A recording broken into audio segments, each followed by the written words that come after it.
I always thought the worst text message you could send to the wrong number was an embarrassing photo or a rant about your terrible boss. I was wrong. So very terribly wrong.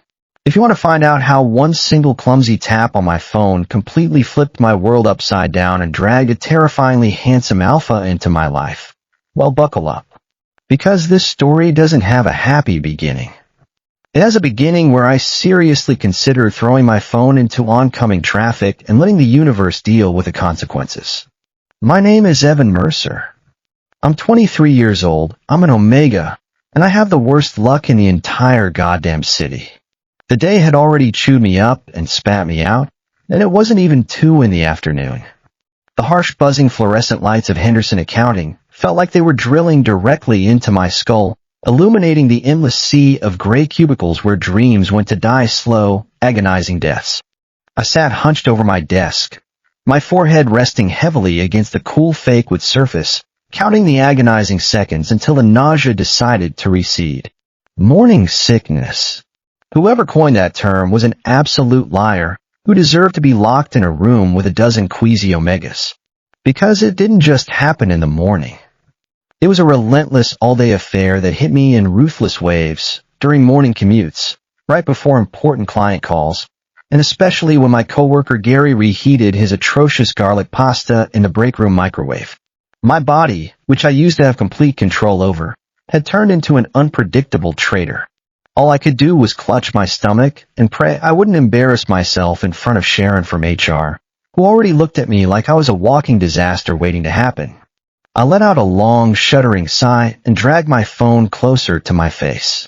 The screen lit up, displaying a grainy black and white ultrasound photo.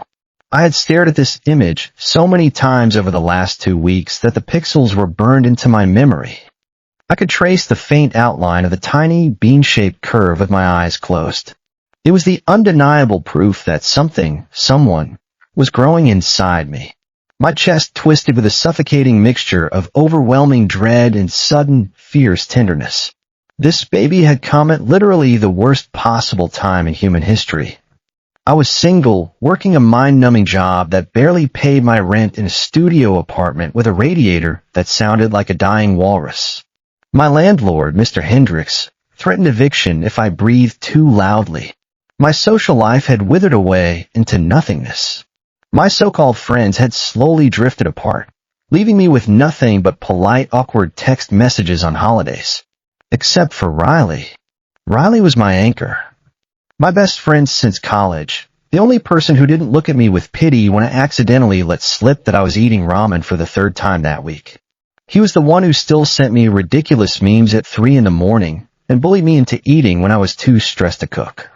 Riley was a beta, calm, and steady, utterly unbothered by the alpha-omega dynamics that made the rest of the world spin chaotically. A faint smile touched my lips as my thumb hovered over his contact name. Riley had been relentlessly begging me to send him the ultrasound photo. I had a right to see my honorary nephew or niece, he demanded just yesterday, his voice loud and cheerful over the phone. I'm the fun Uncle Evan.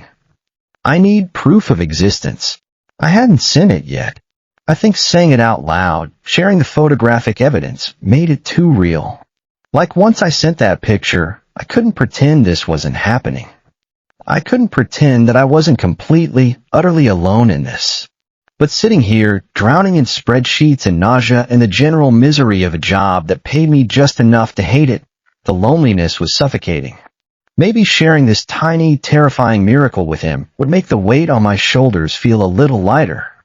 So between a sip of lukewarm ginger tea and a desperate attempt to ignore the garlic smell wafting from the kitchen, I tapped the screen. I attached the precious photo, typed a quick, "Here's the little troublemaker," and hit send. There it was. Done. The proof of my impending chaotic parenthood was sent to the one person in the world who wouldn't judge me. Or so I thought. Less than 30 seconds later, my phone vibrated against the desk. I picked it up, expecting a string of crying emojis or a caps lock message of excitement from Riley. Maybe something like, "Oh my God, it's so tiny I'm crying." Instead, my blood turned to absolute ice. Unknown number. Whose child is this? I blinked. I blinked again, rubbing my eyes, convinced that the sleep deprivation and pregnancy hormones were finally making me hallucinate. But the glowing white text on the dark screen didn't magically rearrange itself. The message was cold, blunt, and definitely not from Riley. Panic, cold and sharp, clawed at my throat.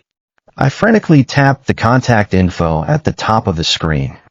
My heart sank straight into my stomach, hitting the floor with an audible crash I was sure my coworkers could hear.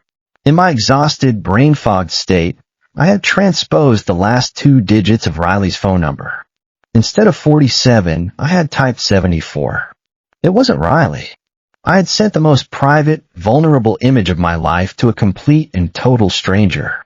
Oh my God, I muttered under my breath, pressing both palms against my burning face. Fantastic. Absolutely brilliant, Evan. What's next? Are you going to accidentally email your bank details to a scammer? Maybe broadcast your shower singing to the entire company. I wanted the floor to open up and swallow me whole. I wanted to crawl into the filing cabinet and never emerge. My thumbs flew across the keyboard in a desperate frenzy. Evan, oh my God, I am so sorry. That was a wrong number. Please just delete the photo and forget this ever happened. I'm so sorry. I hit send and practically threw the phone face down onto my desk, as if that would somehow unsend the message. I took a deep, shaky breath. It was fine. This was fine.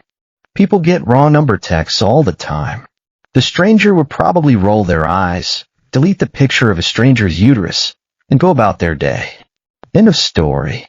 Disaster averted. Except the universe clearly hated me. My phone buzzed again. My stomach dropped so fast I felt dizzy. I flipped the phone over. Unknown number, you have a child. I groaned silently, letting my head hit the desk with a soft thud. Why was this person interrogating me? Who replies to a frantic apology from a wrong number with a demanding statement? Evan, no. I mean, yes. I am pregnant. But I meant to send that to my best friend. Please just delete it. Have a good day. I stare at the screen, my heart hammering against my ribs. 10 seconds passed. 30 seconds. A full minute. No reply. The typing indicator didn't appear. A wave of profound relief washed over my tense muscles. Finally, they got the message. Common sense had prevailed.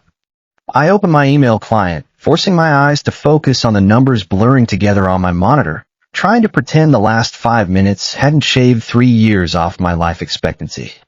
And then a sharp, aggressive buzz shattered my concentration. Unknown number. Where are you? My head snapped up. My eyes widened in sheer terror. I looked around the office, half expecting to see some serial killer staring at me through the blinds. What the hell? Who asks a stranger where they are? Was this a scam? A hacker? A stalker? My mind scrambled for a rational explanation, but a cold shiver slid down my spine.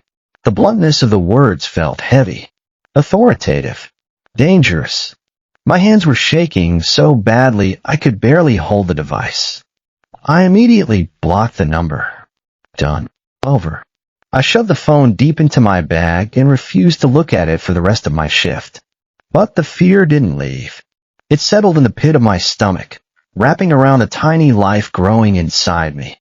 Because 4 months ago, my life had taken a detour that I had desperately tried to bury in the deepest, darkest corners of my mind. A detour that I had convinced myself was a one-time mistake, a biological accident that would never repeat itself. I still remember the oppressive heat of that night. It was pouring rain. The kind of torrential downpour that soaked you to the bone in seconds. The kind that made the streets shine like mirrors under the neon lights of the city. I had been dragged out to an upscale, neon-drenched nightclub by Riley, who insisted I needed to live a little before my youth expired behind a desk. Evan, you're 22, Riley had said, shoving a jacket into my hands. You're supposed to be making bad decisions and regretting them in the morning. That's what your 20s are for. The air inside the club had been suffocatingly thick, vibrating with a heavy bass of the music and the overwhelming mixture of expensive perfumes, sweat, and the tangled sense of dozens of alphas, betas, and omegas all packed into one space. I had only taken 3 sips of a bitter cocktail when it happened. A sudden violent spike of fever ripped through my body. My knees buckled. My skin burned as if I had been set on fire from the inside out. An unexpected heat cycle. It was early by 2 weeks. My suppressants should have held. Should have. But nothing in my life ever went according to plan. I stumbled blindly through the crushing crowd, gasping for air. The sweet, cloying scent of my own distressed omega pheromones leaked into the air, a desperate signal that screamed for help, for an alpha, for anything to make the burning stop. I needed to get to the bathroom. I needed to lock myself in a stall and call an emergency medical service for suppressants. But I never made it. Before I could reach the safety of the corridor, a hand clamped around my wrist. A grip like iron. I looked up, my vision swimming with fever, and met eyes that were as dark and merciless as a midnight ocean. They were almost black, swallowing the light, reflecting nothing but raw, untamed hunger. He was massive. His broad shoulders blocked out the strobe lights, creating a shadow that fell over me like a blanket. His jaw was sharp enough to cut glass, his cheekbones high and aristocratic, his dark hair slightly damp from the rain or sweat, falling across his forehead in careless waves. And his scent. Oh God, his scent. It was like a thunderstorm rolling over a pine forest, raw, untamed, crackling with electricity and something darker, something ancient and possessive. Cedar, petrichor, smoke, and the sharp metallic tang of an alpha teetering on the edge of his own rut. My instincts screamed at me to run. But my biology completely betrayed me. My body melted into him, craving the very danger he represented. My omega instincts, usually so quiet and suppressed by years of careful medication, roared to life with a ferocity that terrified me. Alpha. Strong alpha. Safe alpha. Take us. Claim us.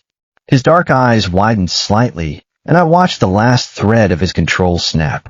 You're in heat, he said, his voice a low, gravelly rumble that vibrated through my bones. It wasn't a question. It was an observation, a statement of fact, delivered with the absolute certainty of a predator who had found his prey. I couldn't form words. The fever was consuming me, turning my thoughts to ash.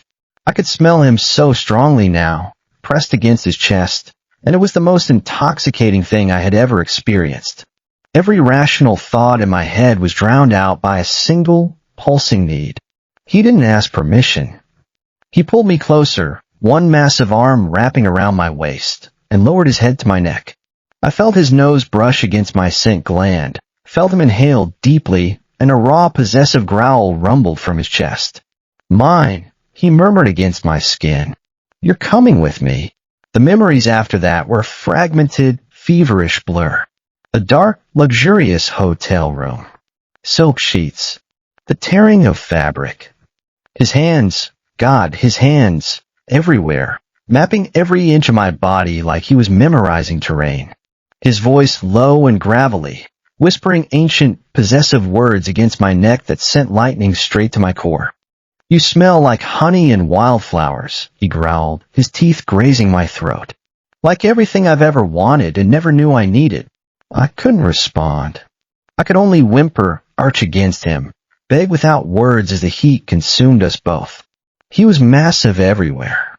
Not just his size, but his presence, his scent, the sheer overwhelming power of an alpha who took what he wanted with no hesitation, no apology. When he finally pushed inside me, I screamed, not in pain, but in the sheer overwhelming relief of being filled, of being claimed, of being completely and utterly possessed. Mine, he repeated over and over, like a prayer, like a promise, like a threat. You're mine now, Omega. Say it. Yours. I gasped, because in that moment, fever-drunk and desperate, I believed it. I'm yours. Then I felt the heat of his release flood inside me. He buried his face in my neck, right over my scent gland, and I felt the sharp sting of his teeth as he bit down. A claiming bite. In my fevered state, I didn't stop him. I couldn't. My body arched into the pain, transforming it into something transcendent, something permanent. His scent flooded into me through that open wound, marking me from the inside out, branding my very DNA with his signature. When I woke up the next morning, my body aching and thoroughly marked, the bed was empty. He was gone. The only proof that he had ever existed was the heavy, expensive alpha scent lingering on my skin, the bruising bite mark on my neck, and a sleek, black business card sitting on the nightstand.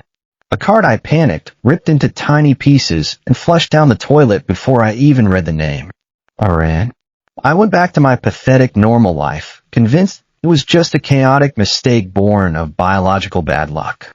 The bite mark faded after a few weeks, though the memory of his scent never quite left my nostrils. I told myself it was nothing. A one-night stand. A freak accident. Until the morning sickness started.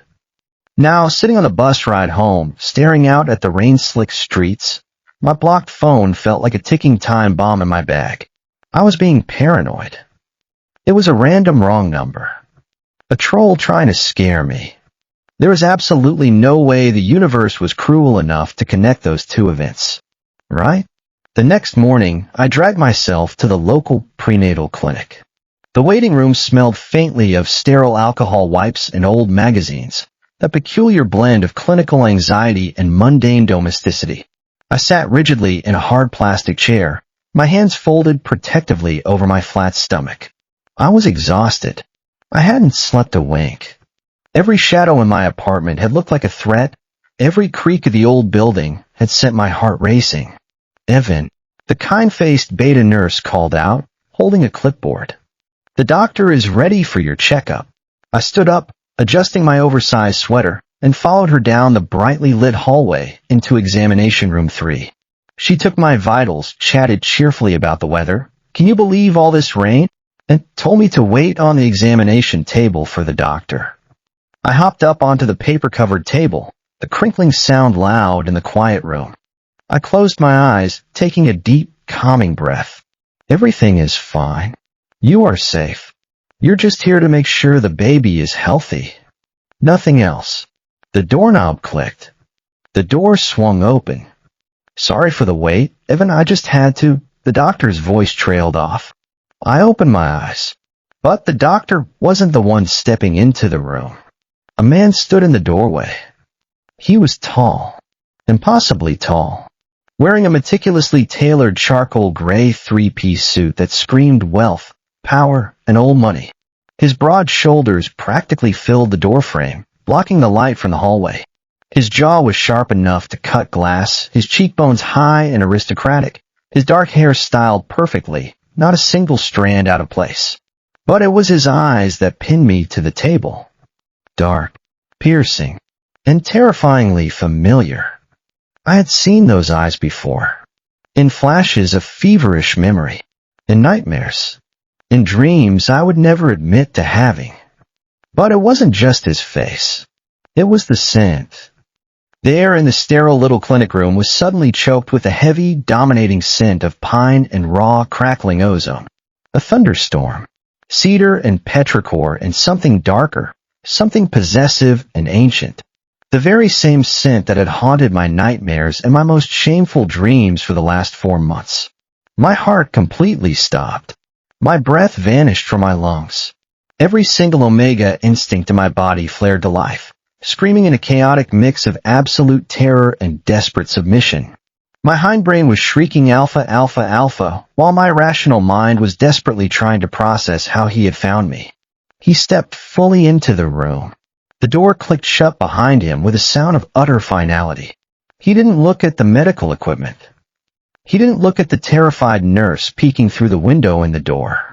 His dark eyes locked onto me and slowly, deliberately dragged down to rest on my stomach, hidden beneath my oversized sweater. When he finally spoke, his voice was a low, rumbling vibration that sent a violent shiver straight down my spine. "You dare hide my pup from me?"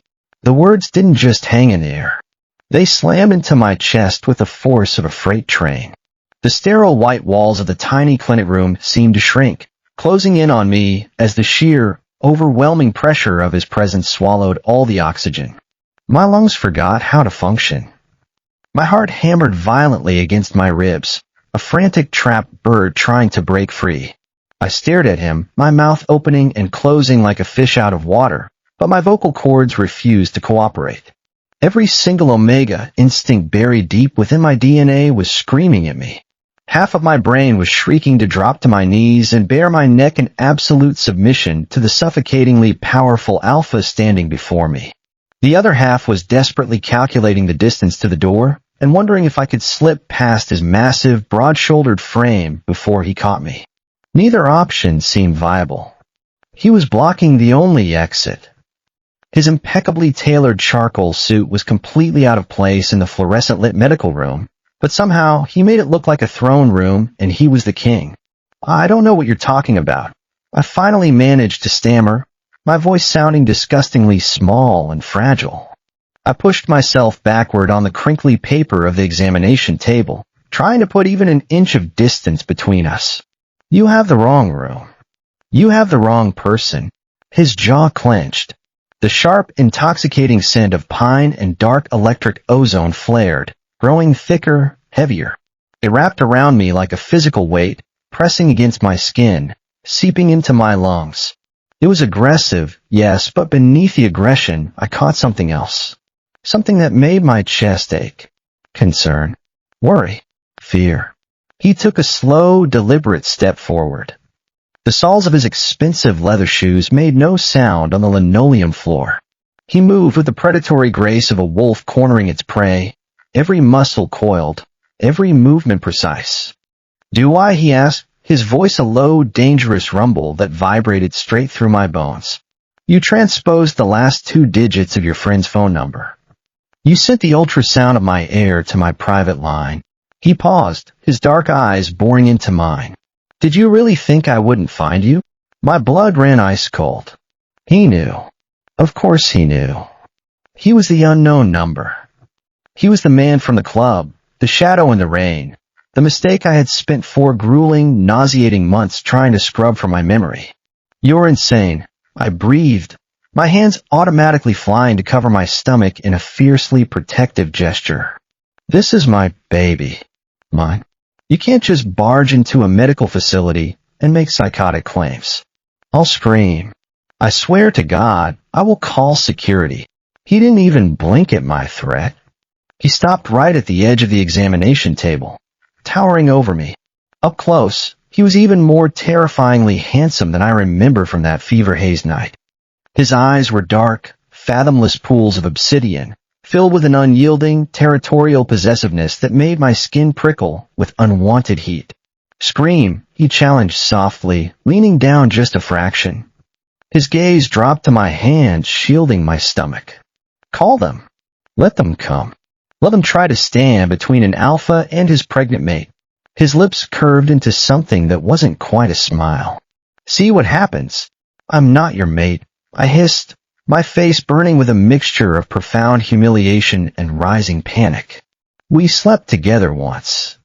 It was a biological accident. A heat-induced mistake.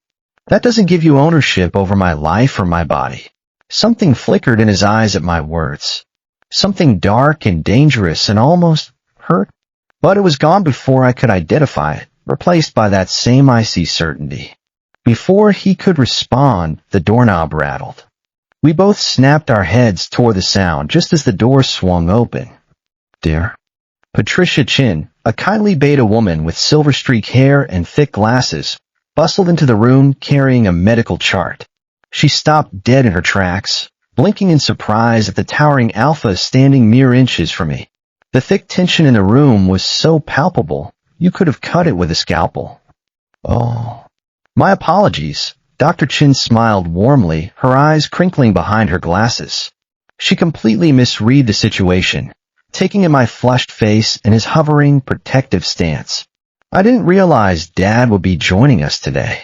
It's always wonderful to see supportive partners at the first major ultrasound. He's not. I started, panic rising in my throat. "I am," he cut in smoothly. His voice shifted instantly. The dangerous, predatory growl was gone, replaced by a deep, polite, and undeniably authoritative tone.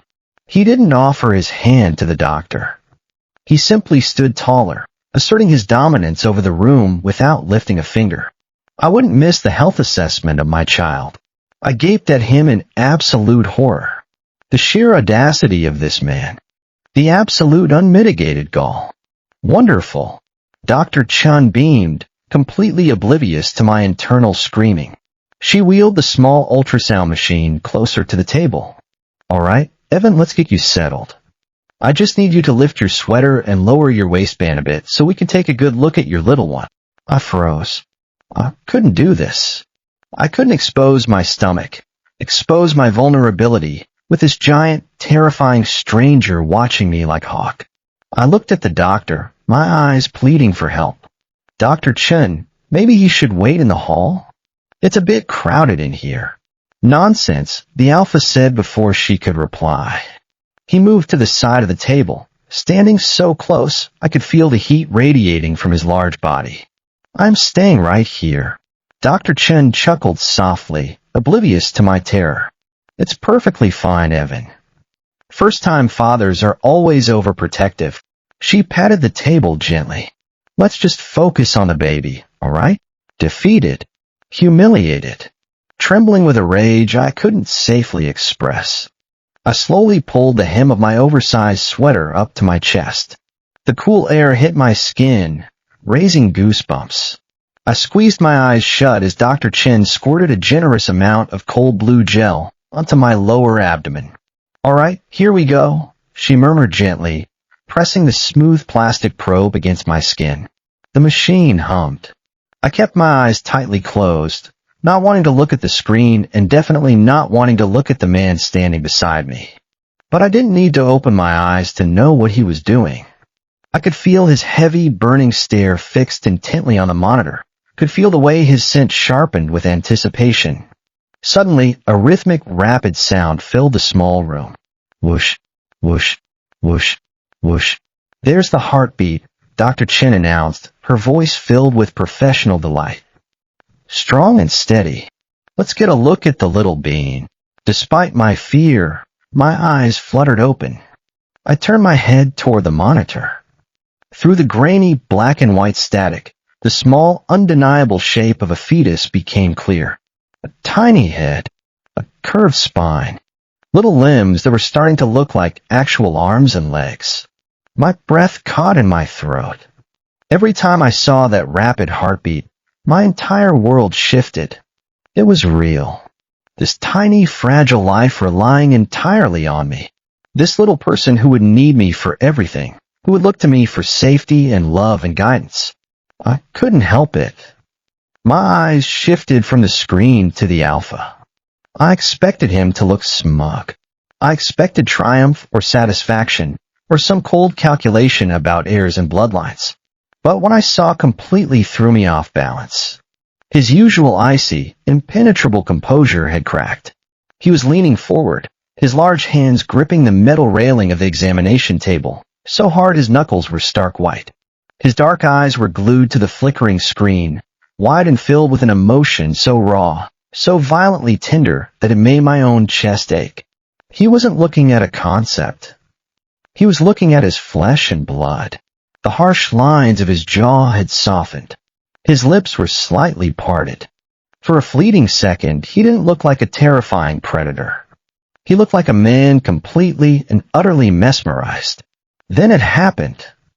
A sudden, strange, fluttering sensation rippled beneath my skin. It was faint, like the wings of a butterfly brushing against my insides, but unmistakable. I gasped softly. On the screen, the tiny gray blur shifted. The tiny limbs stretched outward, then curled back in. Oh, look at that. Dr. Chen laughed softly. Very active today. We have a kicker. The baby had kicked. My baby had kicked for the very first time. Before my brain could even process the overwhelming flood of emotions, joy, terror, wonder, love, a massive warm hand covered mine where it rested nervously beside my hip. I flinched, startled. But the alpha didn't pull away. He moved his hand deliberately and gently until it was resting completely over my own hand, pressing it softly against the curve of my stomach where the baby had just moved. His skin was burning hot against mine. His scent completely enveloped me, not aggressive this time, but thick, warm, and suffocatingly protective. "He's moving," the alpha whispered. His voice was incredibly hoarse, barely audible over the hum of the machine.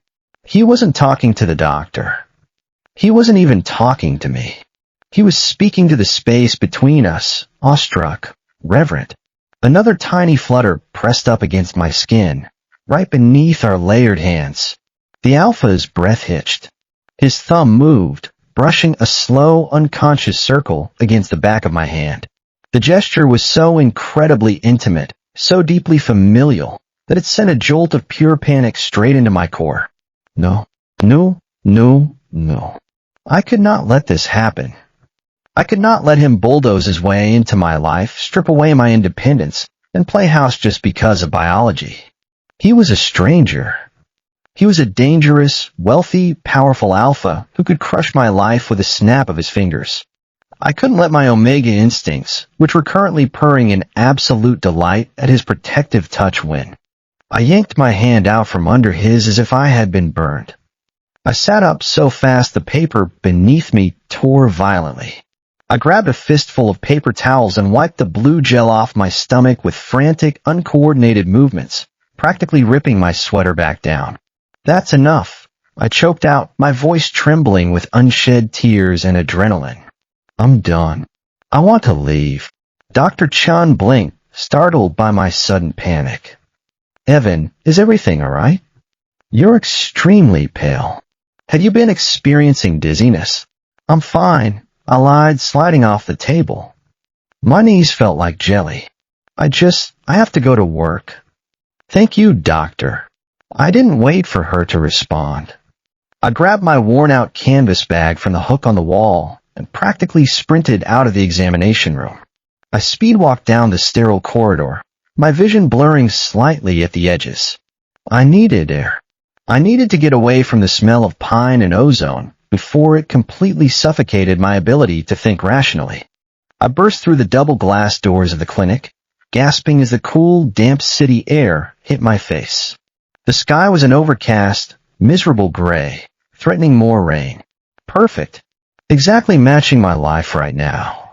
I clutched my coat tightly around my body and started walking briskly toward the bus stop at the corner of the block. "Stop walking." The voice came from right behind me. Low, commanding, absolute. I ignored him, quickening my pace. My heart was thumping a chaotic rhythm against my ribs. "Just make it to the bus stop. Get on any bus. Disappear into the city." I said stop. A large hand clamped securely around my upper arm. The grip wasn't painful, but it was a movable, unyielding force. It spun me around with effortless strength. I stumbled, my sneakers scraping against the wet concrete. I looked up, glaring fiercely into his dark, imposing face. "Let go of me." "You have no right." "You are pale," he interrupted, his eyes sweeping over my face, taking in my trembling lips and the nervous sweat on my forehead. "Your heart rate is erratic. When was the last time you consumed an actual meal?" "None of your damn business," I snapped, trying to wrench my arm free. It was like trying to pull my arm out of a vice grip made of solid steel. "Let me go. I don't know who you think you are, but you don't own me. I am the father of the child you are carrying," he stated, his voice devoid of any hesitation. He stepped closer, backing me up until my shoulders hit the cold brick wall of a nearby building. He leaned in, trapping me between his massive body and the wall. "And my name is Alistair Blackwood. You would do well to remember it, Evan." He knew my name. Of course he knew my name. He had probably run a full background check on me the second he saw the ultrasound picture. The thought made my skin crawl. "I don't care if your name is the King of England," I hissed, leaning my head back against the brick, trying to maintain some semblance of defiance. "Let me go." But my body was betraying me. The lack of sleep, the lack of food, the intense emotional roller coaster of the last 24 hours, and the oppressive weight of his alpha aura were all crashing down on me at once. The gray sky above us suddenly seemed to spin. The edges of my vision darkened, closing in like a tunnel. A loud, high-pitched ringing sound started echoing in my ears, drowning out the traffic noise. "I'm leaving," I muttered, but the words slurred together. I pushed against his solid chest, intending to shove him away. Instead, my knees simply ceased to function. The world tilted violently on its axis. I felt myself falling, hard concrete rushing up to meet me. But I never hit the ground. Two massive, incredibly strong arms wrapped around my waist and my shoulders, catching me effortlessly before I even registered the fall. I was pulled hard against a chest that felt like a brick wall, enveloped instantly in the scent of cedar, pine, and safety. "Evan," Alistair's voice cut through the ringing in my ears, suddenly sharp with alarm. I tried to speak, tried to tell him to put me down, but my tongue felt like lead. The darkness completely overtook my vision, and I let my head fall against his shoulder, slipping into the heavy, suffocating weight of unconsciousness. When I finally blinked my eyes open, the world was no longer spinning. But I was definitely not on a public sidewalk anymore. I was sitting in a plush, absurdly comfortable leather seat. The air smelled of expensive cologne and new car. Soft classical music was playing from a top-tier sound system. I blinked blearily, trying to clear the fog from my brain. I was in the passenger seat of a sleek black luxury SUV. And Alistair was sitting in the driver's seat, his large hands resting casually on the steering wheel, staring straight ahead at a brick building. Panic instantly jolted me awake. I shot upright, immediately fumbling for the door handle. "What are you doing? Are you kidnapping me? Let me out." "Calm down," Alistair said smoothly, not even turning his head. He pressed a button on the console, and the unmistakable sound of the child's safety locks engaging echoed through the car. "Click. Did you just lock me in?" I shrieked, batting uselessly at the door handle. "You are an actual psychopath. Open this door before I break the window." "You fainted on the street because you are malnourished and stressed," Alistair replied, his tone infuriatingly level and calm. He finally turned to look at me, his dark eyes sweeping critically over my pale face. "You will remain in this vehicle while I acquire what you need. If you attempt to break my window, I will simply restrain your hands." Pause. "Am I understood?" I stared at him, my mouth hanging open in sheer disbelief. "You can't do this. This is illegal. You are holding me against my will." Alistair didn't argue. He didn't even acknowledge my legal threat. He simply unbuckled his seatbelt, his massive frame shifting effortlessly in confined space. "Do not move. I will be back in exactly 4 minutes." He opened his door, stepped out into the chilly air, and slammed the door shut, locking it from the outside with a beep from his key fob. I pressed my face against the tinted glass, watching him walk away. We were parked in front of a massive, high-end pharmacy. I watched in bewildered rage as the tall, terrifyingly handsome Alpha strode through the automatic sliding doors like he owned the entire building. I sank back into the leather seat, crossing my arms over my chest and glaring at the dashboard. This was a nightmare. A literal, living nightmare. I was trapped in a luxury car by a wealthy Alpha who had apparently decided my uterus was his personal property. True to his word, less than 5 minutes later, the automatic doors of the pharmacy slid open again. Alistair emerged, carrying 2 massive plastic shopping bags filled to the brim. He unlocked the car, opened the back door, and deposited the bags onto the rear seat. I twisted around to look, my eyes narrowing as I tried to decipher the contents. "What did you buy?" I demanded suspiciously as he slid back into the driver's seat. "Provisions," he stated simply, starting the engine with a low, powerful purr. I leaned over the center console, trying to peek into the bags. My jaw dropped. "Are you kidding me? Prenatal vitamins? 5 different brands of ginger tea? Crackers? And are those baby wipes? The baby is literally the size of a grape. What do you expect me to do? Wipe my stomach?" Alistair merged the heavy vehicle smoothly into the city traffic, his expression completely stoic. "Preparation is the foundation of security. You are severely lacking in basic supplies. I am correcting the oversight. I am not your oversight to correct." I yelled, throwing my hands up in the air. Listen to me, Alistair, or whatever your name is. You cannot just swoop into my life like a wealthy, controlling superhero and buy me things. I have my own life. I have my own apartment. Take me to the nearest subway station right now. He ignored me. He actually, literally ignored me. He turned the steering wheel, taking a sharp left turn that headed completely away from my neighborhood. Did you hear me? I demanded, unbuckling my seatbelt to glare at him from a closer distance. I said stop the car. Put your seatbelt back on, Evan, he commanded, his voice dropping an octave, slipping back into that dangerous, commanding alpha tone that made my spine tingle. No. Stop the car. Alistair sighed, a sharp, irritated sound. He pulled the SUV over to the curb of a relatively quiet street and threw the gear into park. He unbuckled his own seatbelt and turned fully toward me. The space in the car instantly felt too small. You are carrying my child, Alistair said, his words slow, deliberate, and heavy with absolute certainty. You will not ride public transit where you could be jostled or exposed to illness. You will not eat processed trash that offers zero nutritional value to my heir. You will not live in a rundown apartment building with inadequate security. He paused, his dark eyes boring into mine. From this moment forward, your well-being and the well-being of the pup is my sole responsibility. I stared at him, my breath hitching in my throat. The sheer overwhelming dominance radiating from him was intoxicating, terrifying, and completely infuriating all at once. My Omega instincts were practically singing. Alpha will protect, Alpha will provide, Alpha is strong, while my rational mind was screaming at me to run. You're crazy, I whispered, my voice trembling. I don't even know you. You will, Alistair replied softly. His large hand reached across the console. I flinched, expecting him to grab me, but his long fingers merely grasped the metal buckle of my seatbelt. He pulled it slowly across my chest, his knuckles brushing feather-light against my sweater. The brief contact sent a violent spark of electricity straight down on my toes. He clicked the seatbelt into place. His face was only inches from mine. I could see the faint stubble along his sharp jawline. I could feel the heat of his breath.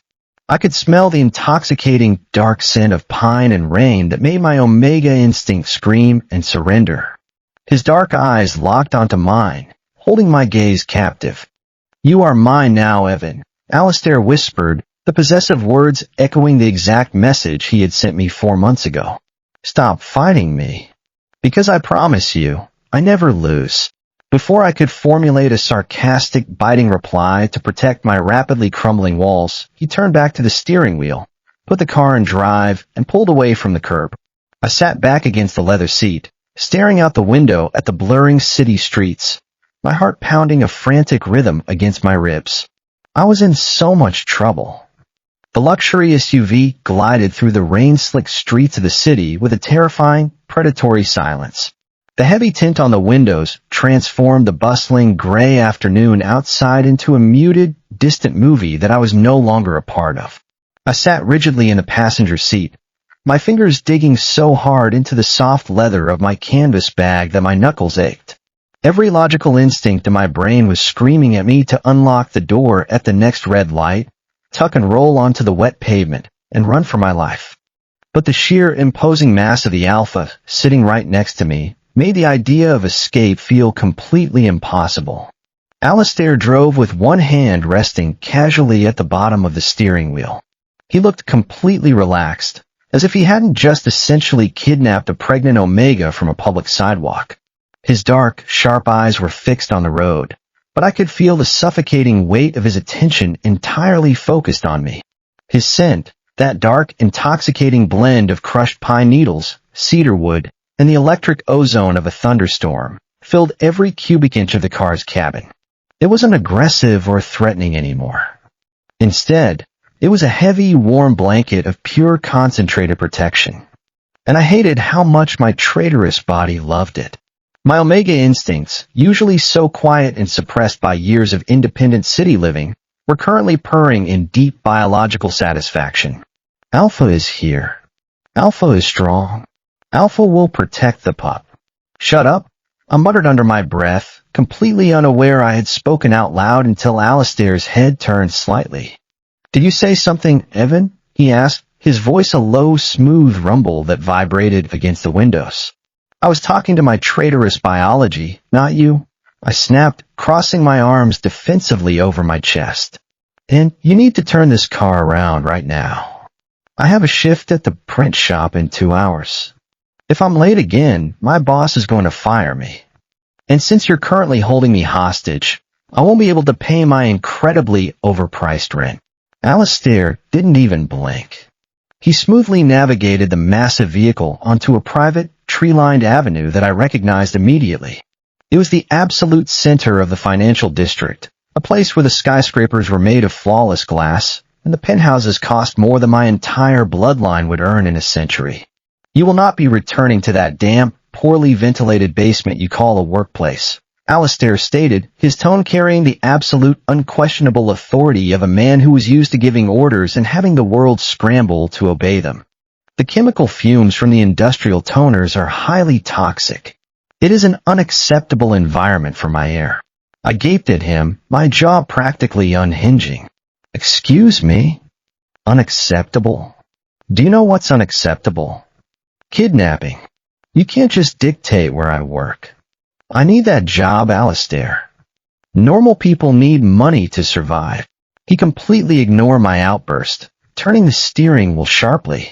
The SUV descended into a cavernous, immaculately lit underground parking garage. The heavy iron gates slammed shut behind us with a resounding, echoing clang that sounded entirely too much like a prison door locking. "Money is no longer a concern for you," Alistair replied calmly, pulling into a private VIP parking bay that was larger than my entire apartment. He shifted the car into park and killed the engine. The sudden silence in the cabin was deafening. He turned his massive frame toward me, the leather seat creaking softly under his weight. "You are carrying my child. My blood. You will want for nothing. Your only responsibility from this moment forward is to rest, eat the nutrient-dense food I provide, and ensure the safe development of the pup." I stared at him, my heart hammering a frantic, terrified rhythm against my ribs. "You are completely delusional. We slept together one time. You don't know me. I am not some fragile porcelain doll you can lock away in a tower just because I happen to be carrying your DNA." Alistair's jaw tightened.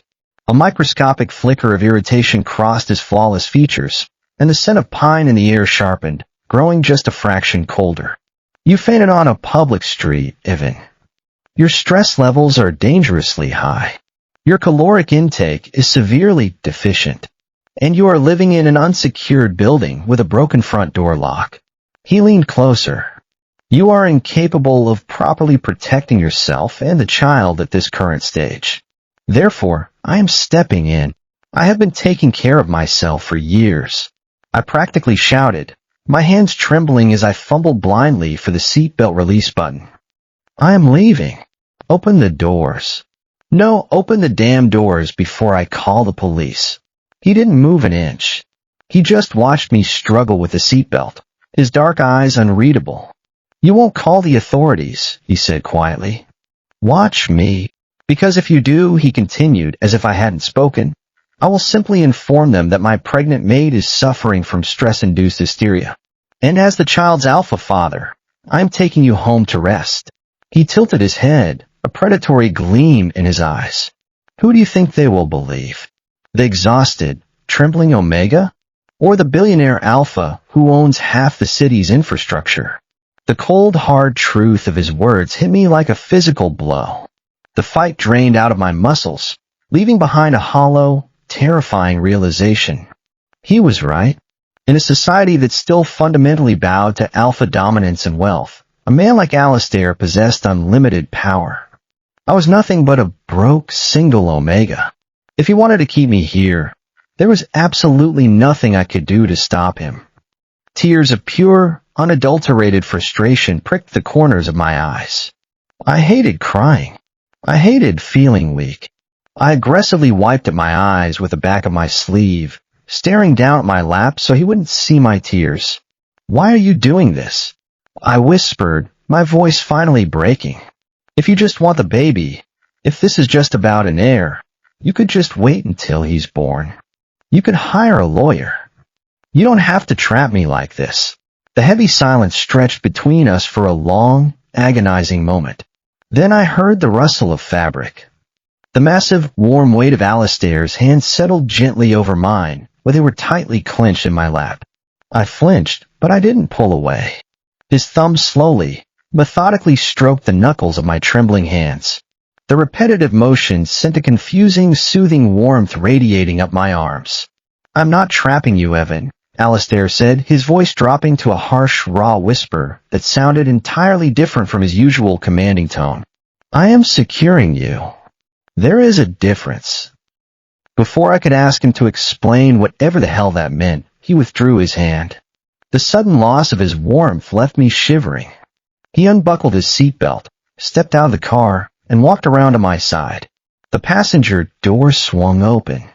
The cool air of the underground garage washed over me. "Get out," he commanded softly, holding his hand out to me. I looked at his massive, calloused hand, then up at his dark, unyielding eyes.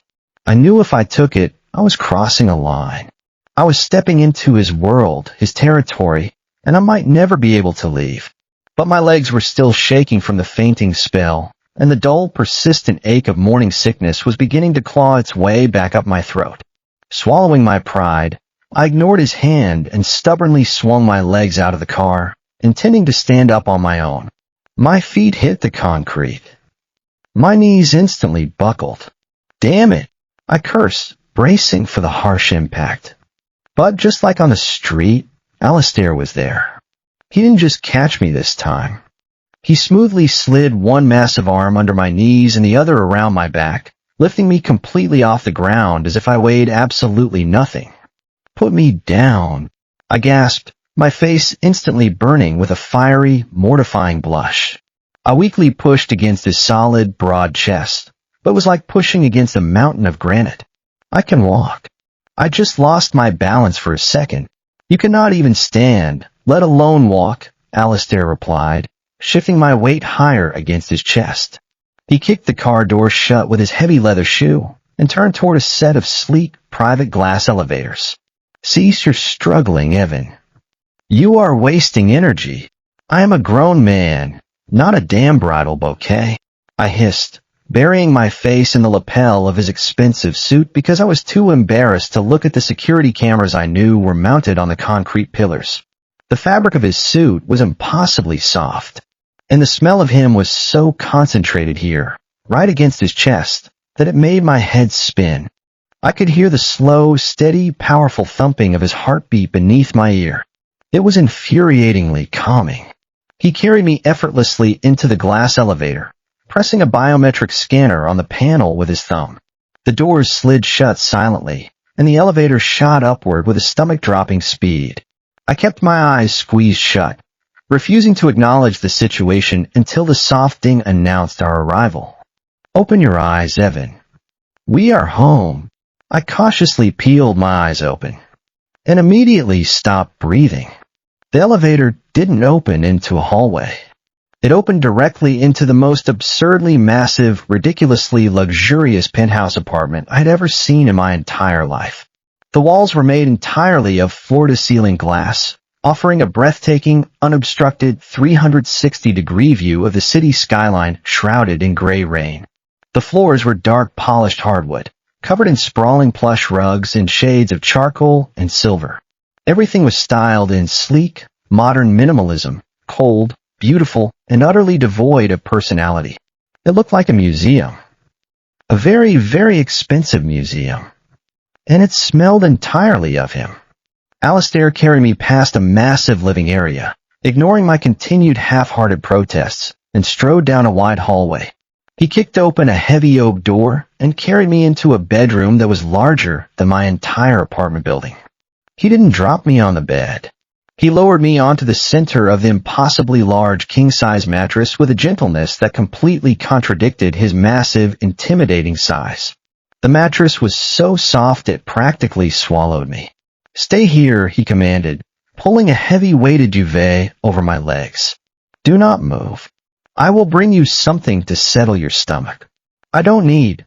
I started, but the threatening churn in my stomach made me snap my mouth shut. The nausea was back, violent and sudden. I curled in on myself, pressing a hand to my mouth, squeezing my eyes closed. Alistair's scent instantly spiked with distress.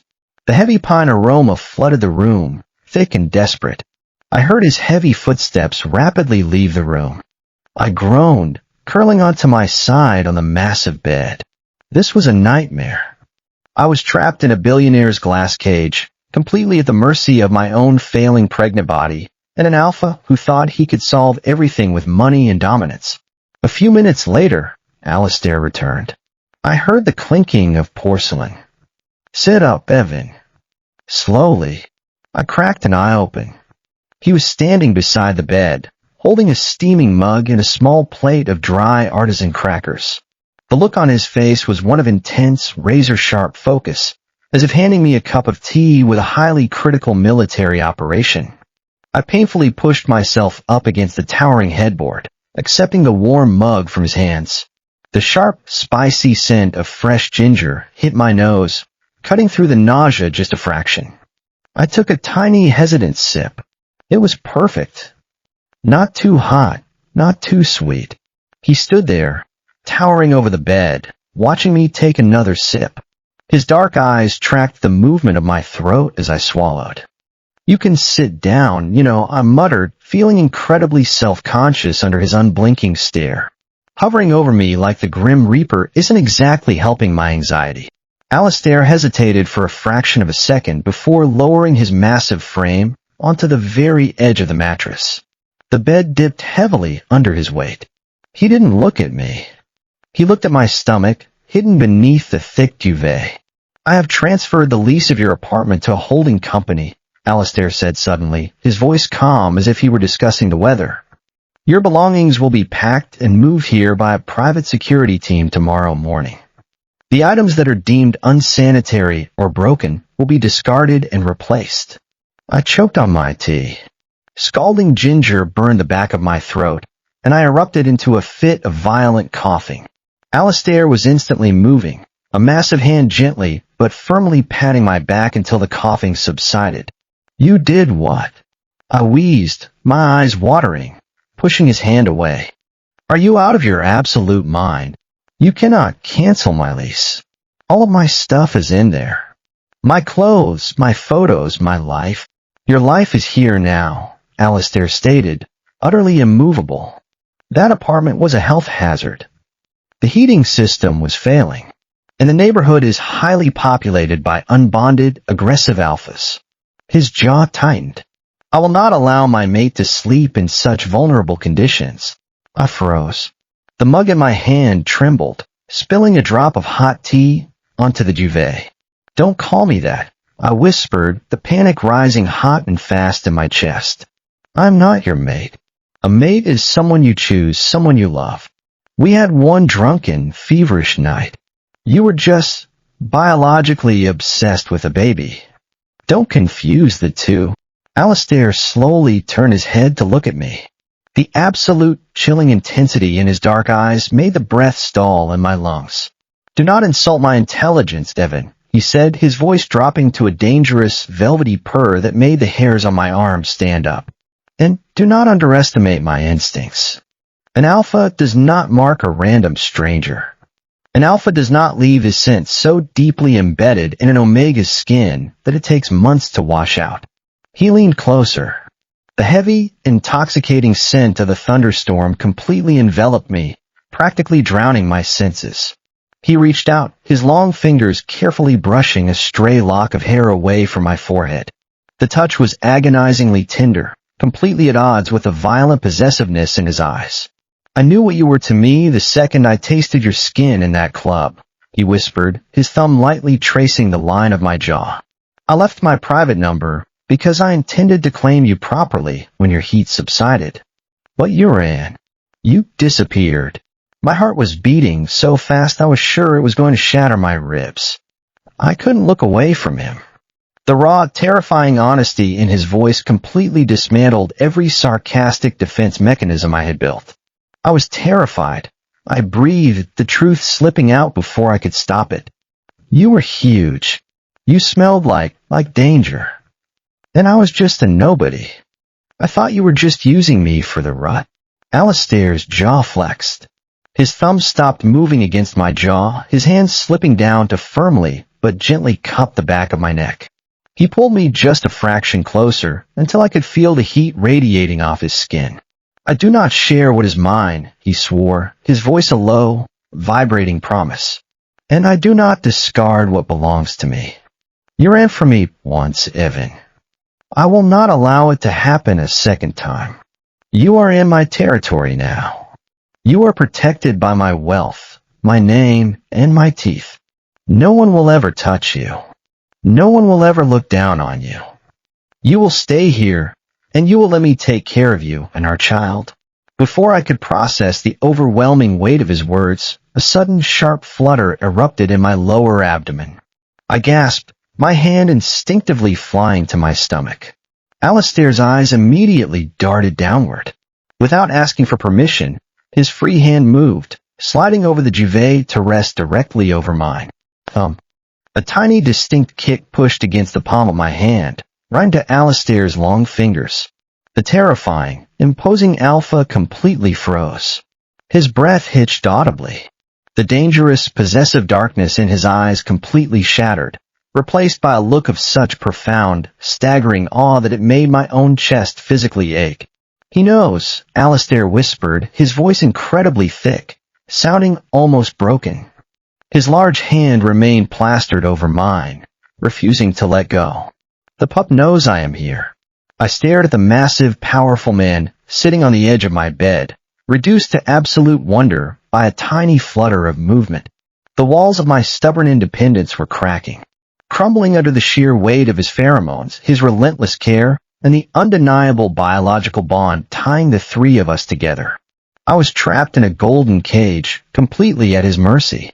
But as I looked down at his massive hand covering mine, protecting the tiny life growing inside me, a terrifying thought crossed my mind. Maybe, just maybe, I didn't want the door to open. The first week in Alistair's penthouse was a war.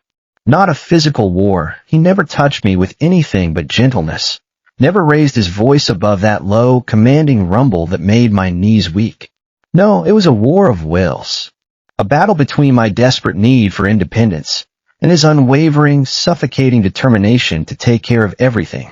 He was everywhere. Every time I turned around, there he was. In the kitchen at 6 a.m, cooking breakfast despite the fact that he clearly had a staff who could do it for him. In the living room when I curled up on the couch, appearing with a blanket and a fresh mug of ginger tea without me ever asking.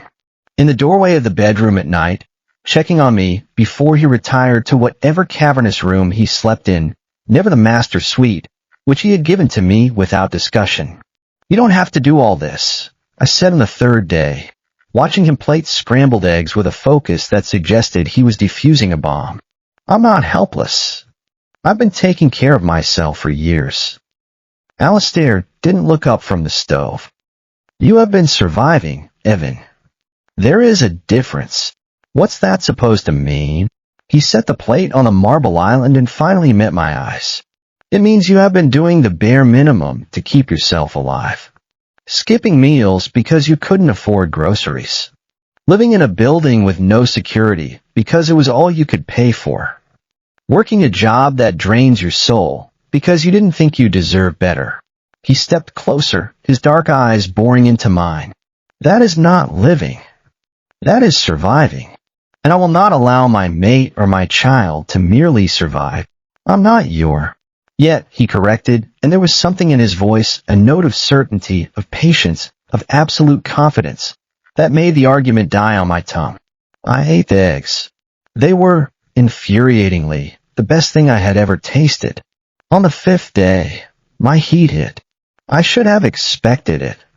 The pregnancy had thrown my hormone cycles into chaos, and the stress of the last week, the kidnapping, the move, the constant presence of an alpha whose scent was slowly, inexorably rewiring my brain, had clearly pushed my body over the edge.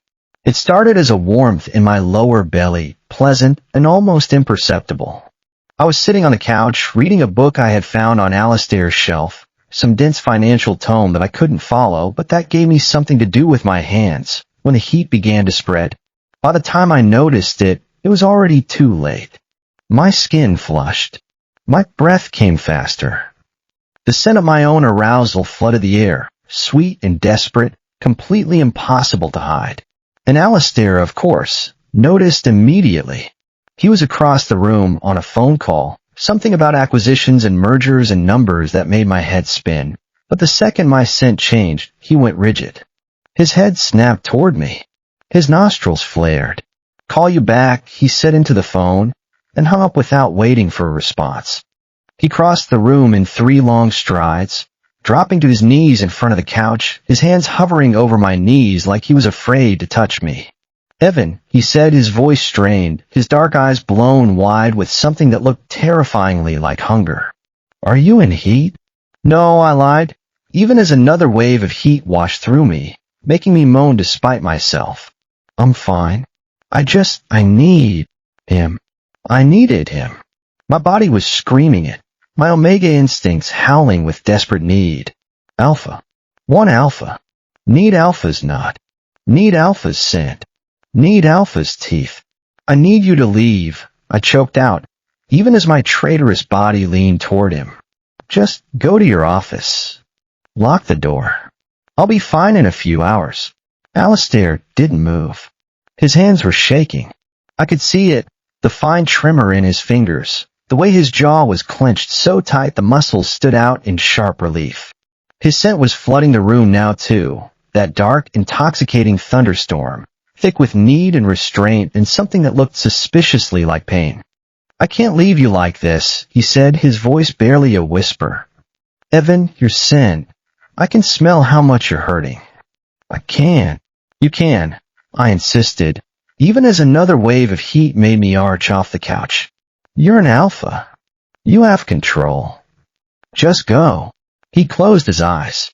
For a long, agonizing moment, he didn't move. His hands trembled. His breath came in harsh, uneven gasps.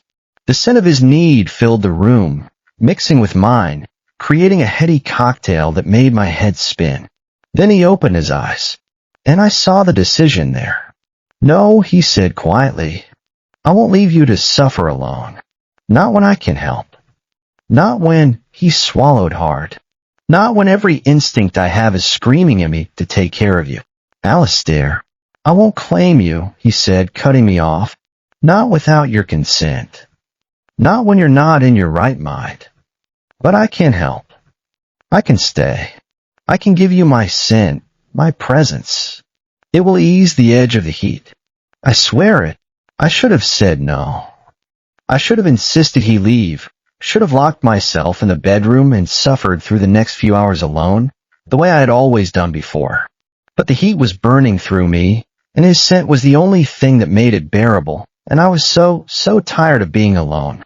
"Okay," I whispered. He moved slowly, carefully, giving me every chance to change my mind.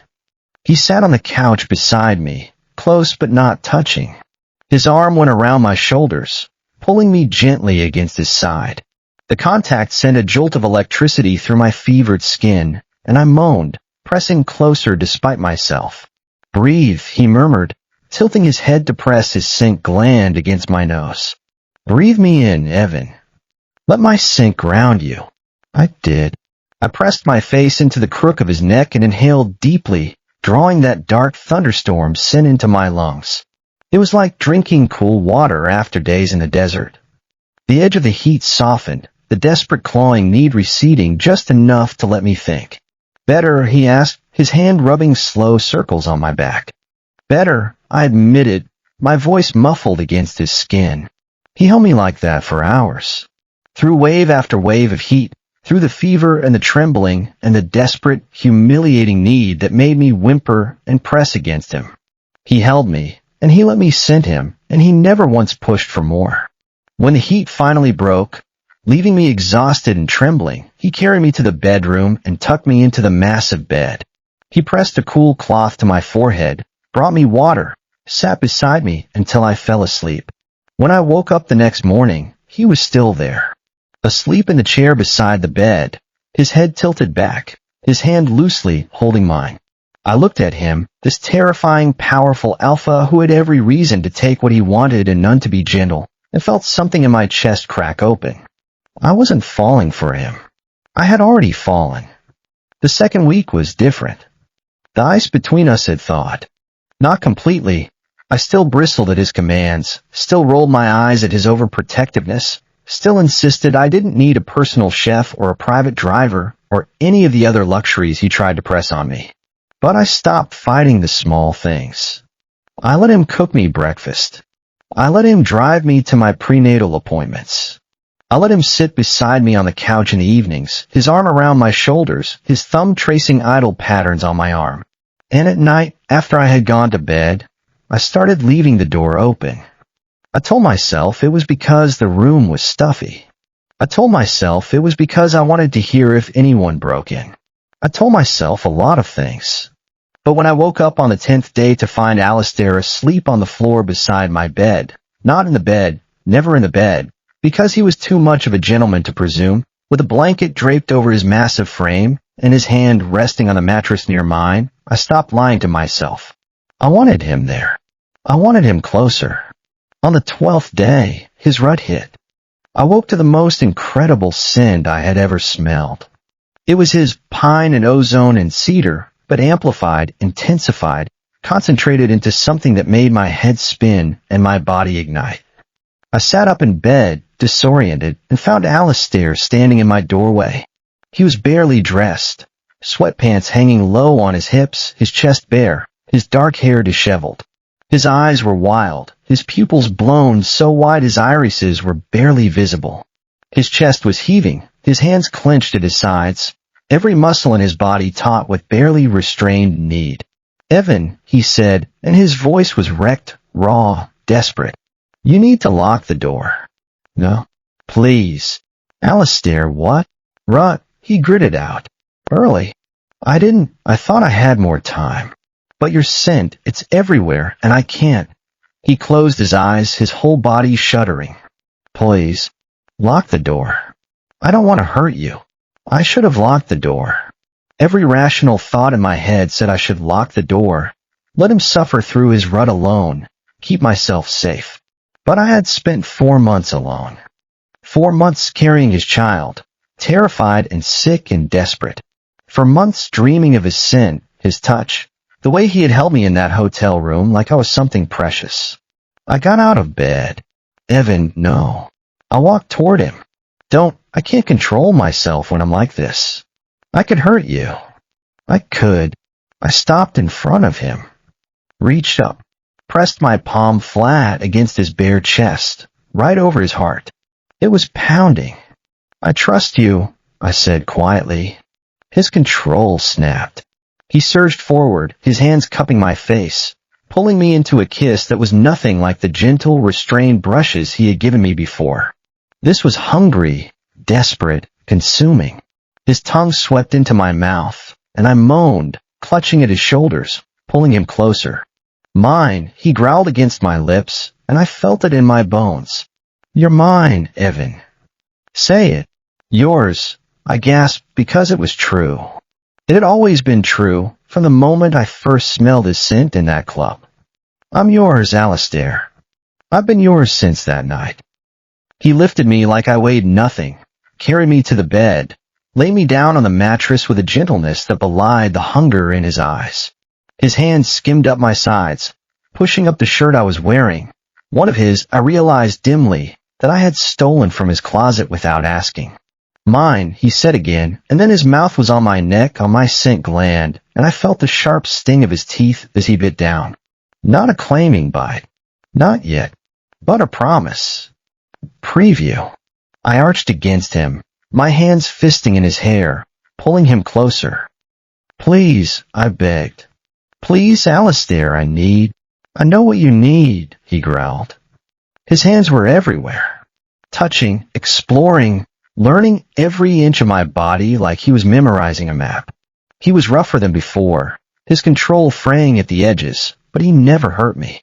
Every touch was measured, careful, even as his rut made him shake. When he finally pushed inside me, I screamed. Not in pain, in relief. He filled me completely, perfectly, and I wrapped my legs around his waist and pulled him deeper. His forehead pressed against mine, his breath hot on my lips, his eyes locked onto my eyes. Mine, he whispered. Yours, I agreed. He moved, and the world dissolved into sensation. His scent, his heat, his hands, his voice, all of it wrapped around me, consumed me, made me his in every way that mattered. He bit down on my neck again, locking us together, harder this time, deeper, right over the scar from our first night. I felt the bond snap into place, felt his presence flood into my mind, felt the connection between us solidify into something permanent and unbreakable. Mine, he said one last time, his voice broken, reverent, full of wonder. Yours, I breathed and meant it. Everything changed after that. Not because the bond forced it, though I could feel him now, a constant warm presence in the back of my mind, his emotions bleeding into mine, his protectiveness wrapping around me like a second skin. No, everything changed because I stopped fighting. I stopped pretending I didn't want him. I stopped pretending I could do this alone. I stopped pretending that his presence in my life was anything but the best thing that had ever happened to me. He was still overbearing, still possessive, still prone to growling at anyone who looked at me too long, including the elderly beta who delivered our groceries. But he was also gentle, patient, endlessly, tirelessly devoted. He read pregnancy books aloud to me at night, his deep voice rumbling through the bedroom as I fell asleep against his chest. He learned to make all my favorite foods, even the bizarre cravings that struck at 3 a.m, pickles and ice cream, peanut butter on pizza, things that made him raise an eyebrow but never complain. He rearranged his entire schedule to be at every doctor's appointment, every ultrasound, every parenting class. And slowly, inexorably, I fell deeper in love with him. The baby came on a Tuesday, 6 weeks before my due date, because of course nothing in my life could go according to plan. I woke to a sharp, stabbing pain in my lower back, followed by a rush of fluid that told me in no uncertain terms that our son was done waiting. Alistair, I said, my voice remarkably calm as I shook him awake. The baby is coming. He was out of bed before I finished the sentence, already on his phone, barking orders at someone, his driver, I realized, and the hospital, and probably the entire medical staff of the city. I'm sorry, he said, hanging up and turning to me, his face pale with barely contained panic. I'm sorry. I should have been more prepared. I should have.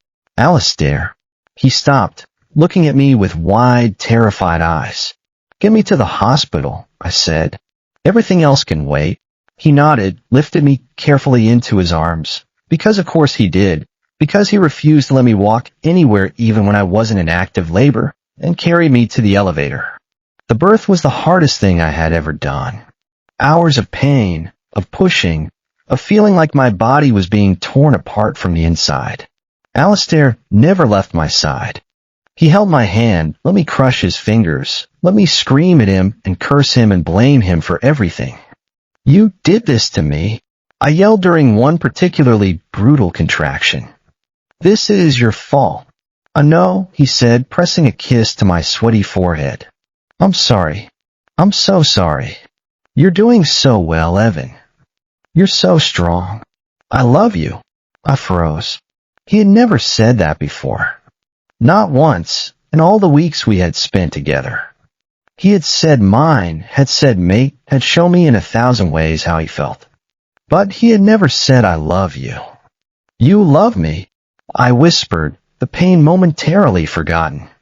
His eyes met mine, dark and fierce and full of everything he had never put into words. I have loved you since the moment I smelled your scent in that club. Since before I knew your name. I love you, Evan. I love you. And I'm sorry it took me so long to say it. I pulled him down and kissed him, right there in the middle of a contraction, right there with sweat on my face and tears on my cheeks. I love you too, I said against his lips. Now help me have this baby. He laughed, a real laugh, the first I had ever heard from him, and squeezed my hand. Our son was born at 3:47 in the morning. He was small, too small, the doctors said, because of his early arrival, but perfect. 10 tiny fingers, 10 tiny toes, a full head of dark hair just like his father's. When they placed him on my chest, he stopped crying immediately, his tiny nose twitching as he inhaled my scent. "Hello, little one," I whispered, tears streaming down my face. "I'm your dad. I've been waiting to meet you." Alistair was beside me, his arm around my shoulders, his face buried in my hair. I could feel him shaking, could smell the salt of his tears mingling with my own. "He's beautiful," Alistair said, his voice thick. "He's perfect. You're perfect." I can't. I leaned into him, our son cradled between us, and felt the last piece of my shattered heart click into place. "We named him," I asked. "We never decided on a name." Alistair was quiet for a long moment. Then he said softly, "What about Alexander?" "After my grandfather. He was the only person in my family who ever showed me kindness." I looked down at our son, at his tiny face and his perfect little hands, and smiled. "Alexander," I agreed. "Alexander Mercer Blackwood." Alistair kissed my temple. "Alexander," he repeated, testing the name. Our son. The penthouse felt different when we brought Alexander home. It wasn't a cold glass museum anymore. It was warm, filled with the soft, sweet, milky scent of a newborn pup blending with a heavy, protective cedar and pine of his alpha father. The nursery, which Alistair had prepared in secret, without my knowledge, was a wonderland of soft colors and plush toys, and a crib that cost more than my old apartment. I sat on the couch, Alexander asleep in my arms, and watched Alistair pace the length of the living room for the 5th time. "Sit down," I said. "You're making me nervous." "I can't sit down," he said, not stopping. "What if he stops breathing? What if he's too cold? What if—" "Alistair, sit." He sat. I leaned against him, Alexander cradled between us, and felt the tension slowly drain from his body. "He's perfect," Alistair said quietly, looking down at our son. "I can't believe we made something so perfect." "We didn't do anything," I said, laughing softly. "I just grew him. You just provided the other half." "I provided more than that," Alistair said, and there was something in his voice, something vulnerable, something almost shy. "I provided a name, a home, a future. You provided love," I said, looking up at him. "That's the only thing that really matters." He kissed me then, soft and slow and full of promise. And as Alexander slept between us, wrapped in the scent of his father's and the warmth of our combined love, I closed my eyes and let myself believe in happy endings. 6 months later, I sat on the balcony of the penthouse, watching the sun set over the city. Alexander was asleep in his crib, monitored by a dozen different devices that Alistair had insisted on installing. Alistair himself was inside, on a call with someone from his company, his deep voice a familiar, comforting rumble in the background. My phone buzzed. I picked it up, expecting a text from Riley, who had, after extensive apologizing and groveling on my part, forgiven me for disappearing, and was now the proud, overindulgent, fun uncle to Alexander. But it wasn't Riley. "Unknown number. Congratulations on the pup. He has your eyes." I stared at the message, my blood running cold. "Who, huh?" "Another bus. Unknown number. Don't worry, little Omega. I'm not a threat. Just an observer. Enjoy your happiness while it lasts." The phone slipped from my fingers, clattering onto the glass table. "Evan." Alistair's voice, sharp with sudden alarm. He was there in seconds, his hands on my shoulders, his eyes scanning my face. "What's wrong? What happened?" I couldn't speak. I just pointed at the phone. Alistair picked it up, read the messages, and went utterly still. The scent of his rage flooded the balcony, pine sharpened with ozone, thick and dangerous and cold. His eyes darkened, his jaw clenched, his entire body vibrating with barely contained violence. "Stay here," he said, his voice low and deadly. "Lock the doors. Don't let anyone in." "Alistair, wait." But he was already gone, already on his phone, already summoning his security team and his resources and his terrifying absolute power. I sat alone on the balcony, Alexander's soft breathing the only sound in the sudden silence. I felt the first tendrils of fear curl around my heart. Our happy ending wasn't an ending at all. It was just the beginning. To be continued.